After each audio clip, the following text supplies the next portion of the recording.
ഇന്നൊരു ചെമ്മീൻ കറിയാണ് ഉണ്ടാക്കാൻ പോകുന്നത്. അത് നല്ലപോലെ കഴുകി വൃത്തിയാക്കി എടുത്ത ചെമ്മീൻ കുറച്ചെടുത്തിട്ടുണ്ട്. അതിലേക്ക് മഞ്ഞൾപ്പൊടി, ഉപ്പ്, വെള്ളം ഒഴിച്ച് നമ്മളത് നന്നായിട്ട് വേവിക്കാൻ വയ്ക്കുന്നുണ്ട്.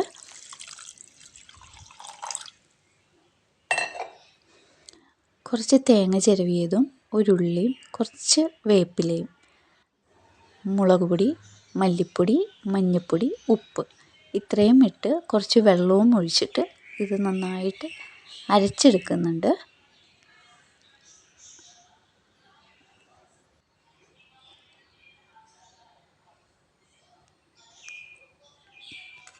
ഇതെല്ലാം അതിൻ്റെ അകത്തേക്കിട്ട് നന്നായിട്ട് അരച്ചെടുക്കുക. ഇവിടെ നമ്മൾ നന്നായിട്ട് അരച്ചെടുത്തിട്ടുണ്ട്. ഇനി അതെടുത്ത് മാറ്റി വയ്ക്കുക.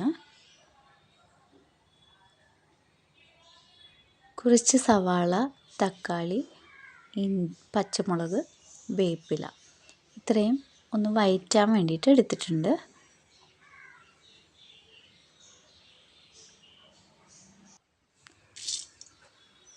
ചട്ടി വെച്ച് വെളിച്ചെണ്ണ ഒഴിച്ച് കടുക് പൊട്ടിക്കുന്നുണ്ട്.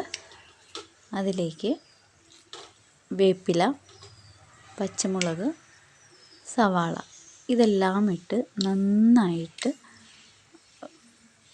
മൂപ്പിച്ചെടുക്കണം. നല്ല കളറൊക്കെ മാറി വരുന്നത് വരെ അത് ഇളക്കി കൊടുക്കുക.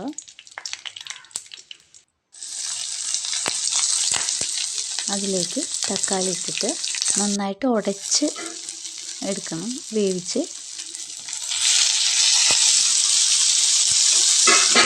അതിലേക്ക് അരച്ച് വെച്ചേക്കുന്ന അരപ്പും ഒഴിച്ചു കൊടുക്കുന്നുണ്ട്.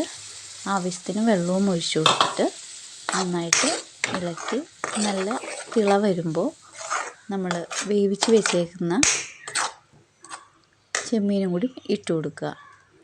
അത് നന്നായിട്ടൊന്ന് തിളച്ച് ആ പച്ചമണമൊക്കെ പോയി കഴിയുമ്പോൾ ഒരു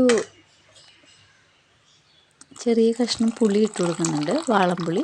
ഈ സമയത്ത് നമുക്ക് മാങ്ങയുണ്ടെങ്കിൽ മാങ്ങ ഇട്ട് കൊടുത്താലും നന്നായിരിക്കും.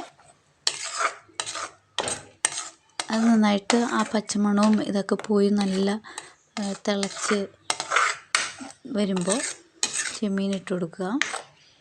അതൊരു തിളച്ച് കഴിയുമ്പോൾ അതിലേക്ക് കുറച്ച് പച്ച വെളിച്ചെണ്ണ ഒഴിച്ച് കൊടുക്കുക. ഇത്രയേ ഉള്ളൂ, നമ്മുടെ കറി റെഡിയായി. നല്ല രുചിയുള്ളൊരു കറിയാണ്.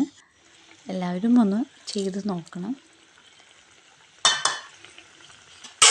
ആ തിളച്ച് വരുമ്പോൾ ഒരു എണ്ണയൊക്കെ തെളിഞ്ഞ് വരുന്ന സമയത്ത് നമ്മൾ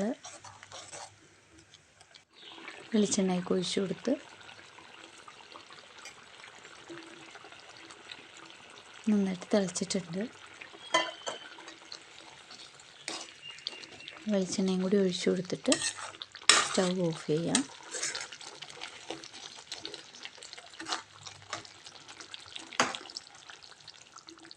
കറി റെഡിയായിട്ടുണ്ട്. എല്ലാവരും ഒന്ന് ചെയ്ത് നോക്കണം. നല്ല രുചിയുള്ള കറിയാണ്. പെട്ടെന്ന് ഉണ്ടാക്കാനും പറ്റും, എളുപ്പമാണ് ഉണ്ടാക്കുന്നത്.